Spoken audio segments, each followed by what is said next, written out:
¿Qué tal? Muy buenas tardes. Saludos para nuestra audiencia en toda Latinoamérica. Soy César García Vélez, de Esto es The News en vivo. Hacemos un paréntesis en el tema de la seguridad, que sin duda es el que más trasciende e impacta a nuestra población, para hablar de otro que tiene que ver con el ordenamiento territorial, una disputa que se ha generado entre los gobiernos autónomos y el gobierno central, luego de la aprobación de una polémica ley que tiene que ver con una redistribución de las finanzas de cada uno de estos gobiernos autónomos.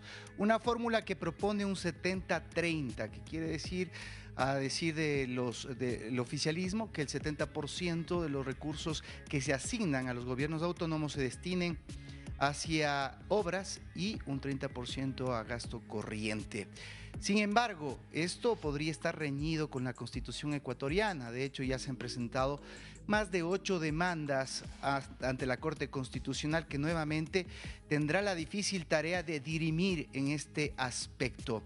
Hoy se produjo una multitudinaria concentración en las inmediaciones de la Corte Constitucional de quienes impulsan que esto está en contra de la Constitución y que podría poner en riesgo varios proyectos sociales de inversión pública que se han destinado y se han venido desarrollando hasta el momento. Por ello hemos acudido al Consejo Provincial de Pichincha, uno de los más grandes del país. Nos acompaña su prefecta, Paola Pavón, con quien vamos a dialogar al respecto de este importante tema que está generando todo un revuelo acá en el Ecuador. Gracias, señora prefecta, por este espacio. En primer lugar, ¿por qué sería su criterio inconstitucional lo aprobado por la mayoría en la Asamblea Nacional, que por cierto se desarrolló en la ciudad de San Borondón, Guayaquil? Muchísimas gracias, César. Un saludo a toda la gente que nos mira, nos escucha a través de este importante medio de comunicación. El presidente de la República en los últimos meses ha enviado varias reformas con carácter económico urgente, haciendo un mal uso de este que es un mecanismo excepcional. Y esto pasó con una reforma al Código de Descentralización, que es una reforma que atenta contra la autonomía política, la autonomía administrativa y la autonomía financiera de los gobiernos subnacionales. En el 2008, la Constitución de Montecristi estableció un modelo de descentralización que busca lograr equidad territorial a través de que los recursos del Estado central, lleguen a los 222 municipios, a las 825 juntas parroquiales, a los 23 gobiernos provinciales. Hoy estos recursos se verían afectados. Se habla de una nueva norma que genere un equilibrio fiscal. Tú señalabas en la introducción el 70-30, pero quiero decirles que el 70-30 viene funcionando desde el 2010, cuando se aprobó la reforma de descentralización y este nuevo modelo que fue garantizado en la Constitución de Montecristi.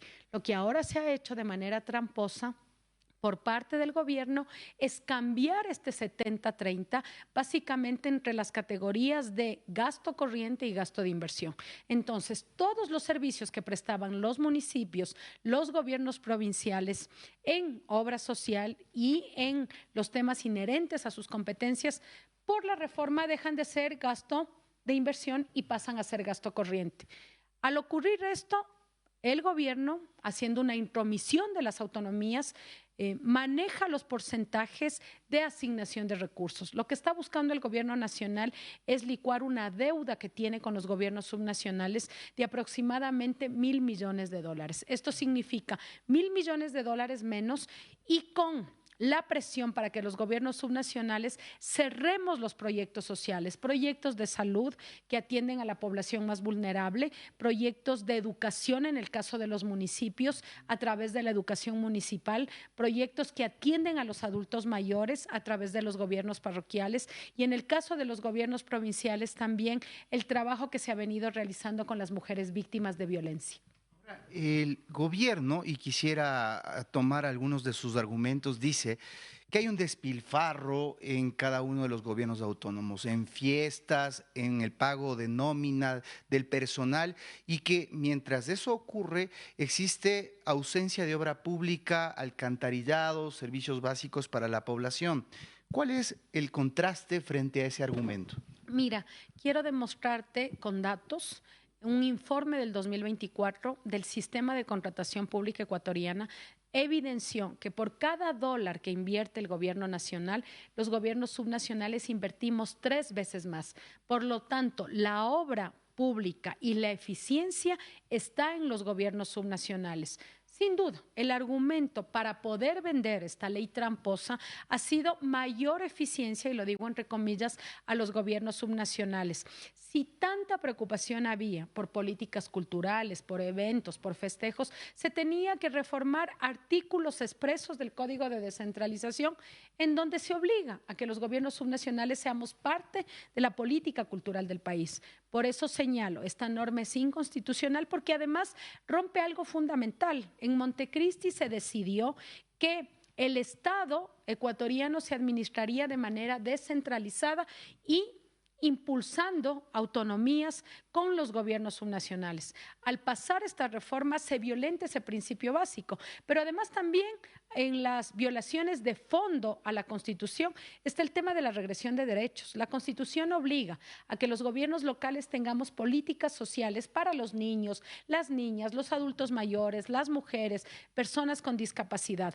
Al ahora contabilizar que esos profesionales que entregan estos servicios ya no son gasto de inversión, sino gasto corriente, tendríamos los gobiernos subnacionales que cerrarlos. Por eso tú bien anunciabas, hoy fue una marcha multitudinaria. ¿Quiénes estuvieron en esa marcha? Los beneficiarios de los servicios sociales de la prefectura de Pichincha, las mujeres que se benefician de Guarmi, los niños que se benefician de las escuelas deportivas. Tenemos 11,000 niños en Pichincha que son cuidados en nuestras escuelas deportivas en medio de una crisis de seguridad en donde los grupos de delincuencia organizada y el microtráfico se disputan a nuestros chicos en los sectores urbanos marginales y en los sectores más rurales del país.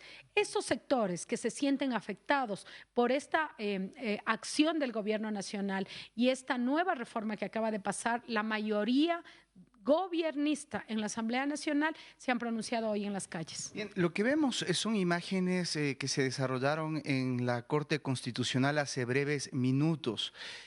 Nuevamente supone un choque entre las leyes aprobadas por la Asamblea y la Corte Constitucional.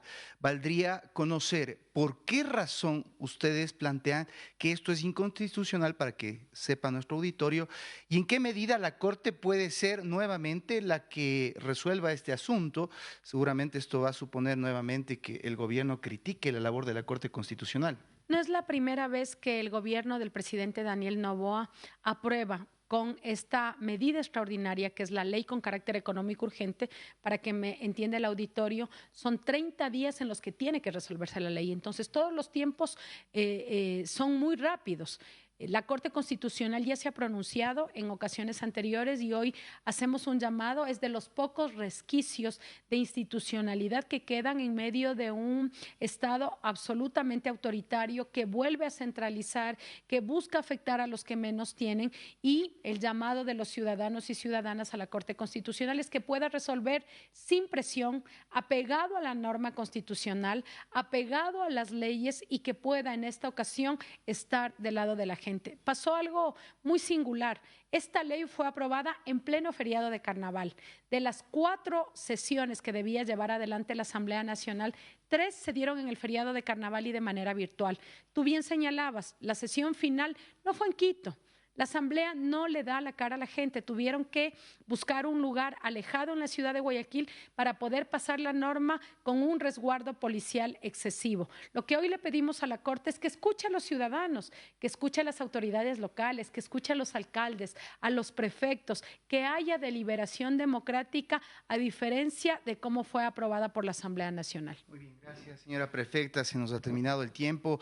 También hay pronunciamientos de organismos como Mercociudades que representan justamente a los gobiernos autónomos en toda Latinoamérica al respecto de este tema, que confronta nuevamente a gobiernos autónomos y el gobierno central, y nuevamente la pelota está en la cancha de la Corte Constitucional, que en los próximos días seguramente veremos si admite o no toda esta serie de demandas presentadas ante la denominada Ley GATS, que como les decíamos, cambia esta administración de los fondos públicos destinados para los gobiernos autónomos, entre ellos prefecturas y municipios. Veremos qué es lo que pasa con el transcurrir de las horas y de los días. Ustedes siguen desde Estudios con Más. Esto es DNews en vivo desde Ecuador.